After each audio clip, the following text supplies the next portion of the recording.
Hi, everybody. Welcome to this week's KFIR Middle East Update. It's the week of August 19th, and we'd like to encourage you to go to our website at Holy Ground Explorations. On the bottom right-hand side, you'll see an icon for this presentation. If you click that, you can access the PDF PowerPoint that goes along with this presentation. So please do that because we think it's important to see pictures of a lot of what we're talking about as well. So with that, reminder also that this report uses sources from Israel. So we're trying to give you a perspective through Israeli lenses of the Middle East today. With that in mind, let's jump right in. Israeli issues. You've probably heard by now about the whole fiasco about the Israeli and the Egyptian that were in a judo match for the bronze medallion, or the bronze medal. And the Israeli won. As he won, he extended his hand only to be rebuffed, and the Egyptian refused to shake his hand. The reason I bring this up is it's on a worldwide stage. And when people talk to me as saying anti-Semitism, it's not that bad, I bring this up and say, where else? What other countries? So anyhow, when the judo team got back to Israel, Netanyahu met with them. Found it interesting. He said, I'd like to liken judo to the state of Israel because judo combines brains, brawn, and heart. That's who we are. That's who you are. So he congratulated them, and he went out of his way to congratulate Or Sasson. That's the bronze medal winner of Israel, for the fact that even though he knew ahead of time that this Egyptian wouldn't respond in a positive way, out of respect, he extended his hand. Now, another major issue in Israel today is upcoming elections between Hamas and Fatah. This will be in October, and the results of this election will go a long way to gauge the balance of power. The reason I bring this up is because we're going to be hearing a lot about a two-state solution, the West Bank. Remember, when Israel gave up Gaza about 10 years ago, they gave it up to the Palestinian Authority. Then there were elections, and Hamas wins in a landslide, and the results of Hamas taking control, tens of thousands of rockets launched from Gaza into Israel, Sderot in particular. Can you imagine what will take place if there is a two-state solution and Hamas wins the power or the elections, and you've got rockets being launched from Ramallah, only 10 miles away from Ben Gurion Airport? So let's keep a look on that. And then right when we like to think, well, moderate, there's a peace partner, good old Mahmoud Abbas.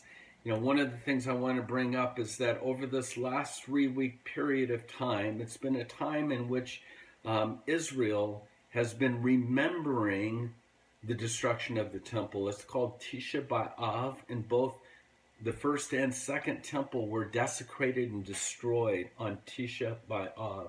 So this is a period of mourning.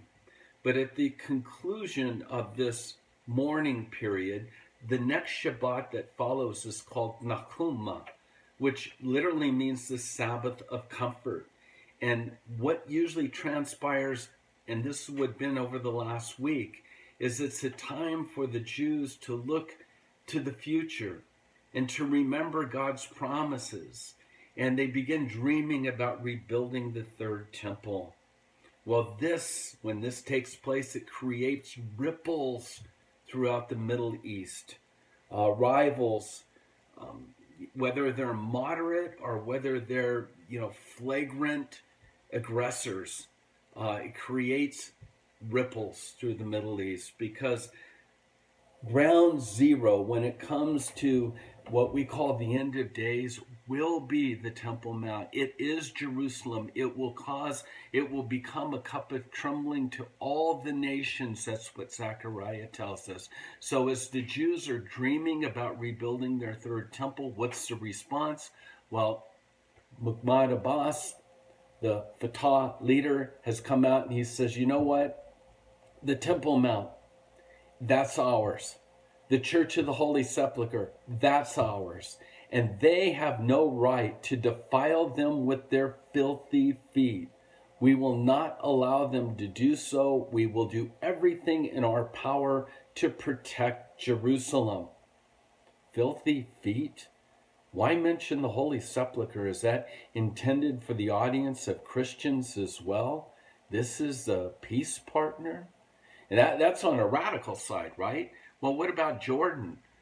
King Abdullah II has pledged to fight Israeli aggression on the Temple Mount.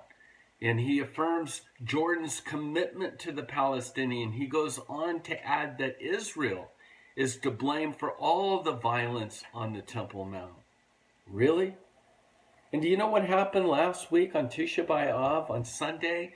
What took place is there were a group of 7 Jews that were on the Temple Mount, and they were reciting the Shema. Hear, O Israel, the Lord is one. You shall love the Lord your God with all your heart, soul, and mind. And then they proclaimed Hashem Hu Ha Elohim, which means Hashem, He is God. They were arrested. There was another Jewish visitor that was arrested for tearing his shirt, which, in silence, by the way, which was an expression, it's a Jewish expression for mourning. In the meantime, there's a group of Arabs that have encircled, screaming, incriminating calls, shoving, and ganging up on the cops. What are they screaming and yelling? Allah Akbar, Allah Akbar.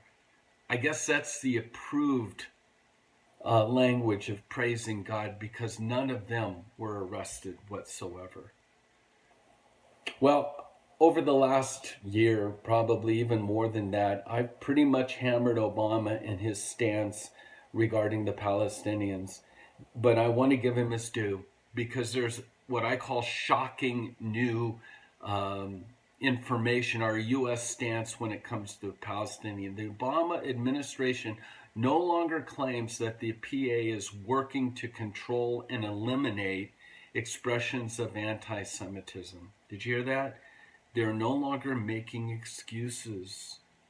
They've gone on record calling the Palestinian activity as anti-Semitic. This could be a huge step towards a change in U.S. policy in regards to the Palestinians, which is long overdue.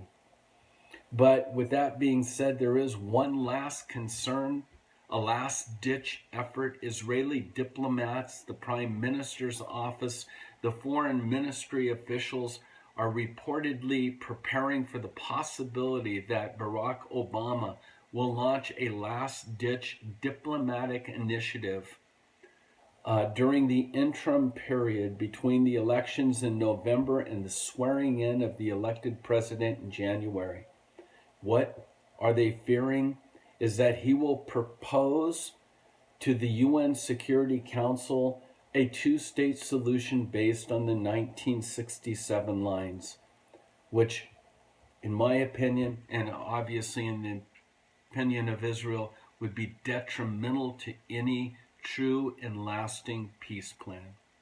And so, will America, at the final stages of Obama's presidency, turn its back on Israel and actually support the Palestinians' cause in the UN? We'll have to wait and see, but Israel is on their guard. Well, that's our presentation for this week. I'd like to encourage you to make sure you take a look at what remains, how Hezbollah is using social media, as well as I always give some Torah gleanings from the Torah portion this week. I found it very insightful, so take a look at that. And then one last thing, I want to direct your attention to what's called quotable quotes. It's from a friend of mine who's gone to be with Jesus, and she wanted to make sure that this was read at her funeral. It's been about a year, so I want you to take a look at what Sherry has to say. A dear friend, a lover of Israel, and I can't wait to see her on the other side.